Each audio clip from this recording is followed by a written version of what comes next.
জয় হিন্দ বন্ধুরা। এখনকার এই খবরটি খুবই শক্তিশালী। দেখুন, কারণ ব্রাজিল ভারতের জন্য একটি সুপার ঘোষণা করেছে। ব্রাজিল প্রথমবারের মতো ভারতকে সেই সুপার এলিমেন্ট দেবে যা ভারতের অত্যন্ত প্রয়োজন আজকের দিনে। ব্রাজিলের রাষ্ট্রপতি লুলা দা সিলভা এই মাসের 18 থেকে 22 তারিখের মধ্যে ভারত সফরে থাকবেন এবং তার এই ভারত সফর অত্যন্ত গুরুত্বপূর্ণ হবে। এটি কোনো সাধারণ সফর নয় ওনার জন্য, বরং এই সময়ে ভারত ও ব্রাজিল বড় আকারে আমেরিকা এমনকি চীনের আধিপত্যের জবাব দেবে।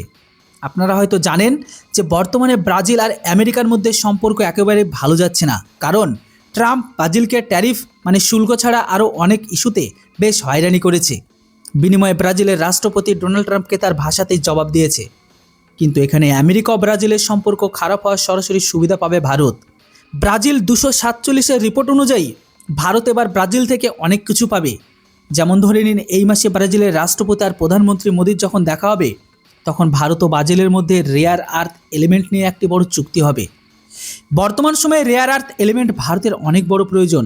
দেখুন, কেননা আজকের দিনে আধুনিক প্রতিরক্ষা ব্যবস্থা যেমন ইলেকট্রনিক্স বা সেমিকন্ডাক্টর, মিসাইল ডিফেন্স বা অ্যারোস্পেস, যে কোনো ক্ষেত্রে যদি ভারতকে এগিয়ে যেতে হয়, তবে এর জন্য রেয়ার আর্থ এলিমেন্ট অত্যন্ত জরুরি। বর্তমানে এতে চীনের বিশাল আধিপত্য রয়েছে। অন্যদিকে আমেরিকা এমন একটি দেশ যারা নিজের শক্তির জোরে বিশ্বের অনেক রেয়ার আর্থ এলিমেন্টের ভাণ্ডার দখল করতে চায়। এমনকি সেসব দেশের কাছে এমনকি এই ধাতুর ভাণ্ডার আছে, আমেরিকা তাদের হুমকি দিয়ে চুক্তি করানোর চেষ্টা করছে। অর্থাৎ এই ধাতুতে চীনের আধিপত্য তো আগে থেকে আছে, আর আমেরিকা শক্তির জোরে বা ট্যারিফের ভয় দেখিয়ে নিজের আধিপত্য কায়েম করতে চায় তাদের ওপর। তবে ব্রাজিলের মিডিয়া রিপোর্ট বলছে, যখন প্রধানমন্ত্রী মোদি লুলা দা সিলভার সাক্ষাৎ হবে, তখন ব্রাজিল ভারতের জন্য তাদের খনিজ ভাণ্ডারের দরজা পুরো খুলে দেবে। ভারত ও ব্রাজিল প্রথমবারের মতো ভ্যালু অ্যাডেড প্রসেসিং এবং সাপ্লাই চেন ইন্টিগ্রেশনের দিকে পদক্ষেপ নেবে। আপনাদের জানিয়ে রাখি, ব্রাজিল বিশ্বে নিওবিয়ামের সবচেয়ে বড় উৎপাদক।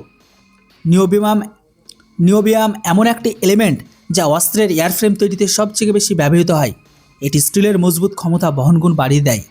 ভারত যখন বড় আকারে নিজেদের মিসাইল ভান্ডার বাড়াবে আর দেশীয় মিসাইল ডিফেন্সের সংখ্যা বৃদ্ধি পাবে, তখন ভারতের এই এলিমেন্ট খুব বেশি প্রয়োজন হবে।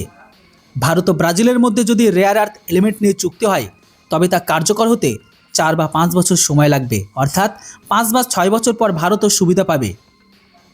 দেখা যাচ্ছে 4 বা 5 বছর পর যখন ভারতের ভবিষ্যৎ অস্ত্র এমনকি মিসাইল ডিফেন্স ট্রায়াল বা উৎপাদনের কাছাকাছি পৌঁছাবে, তখন ভারতকে রেয়ার আর্থ এলিমেন্টের জন্য অন্য কোথাও ঘুরতে হবে না।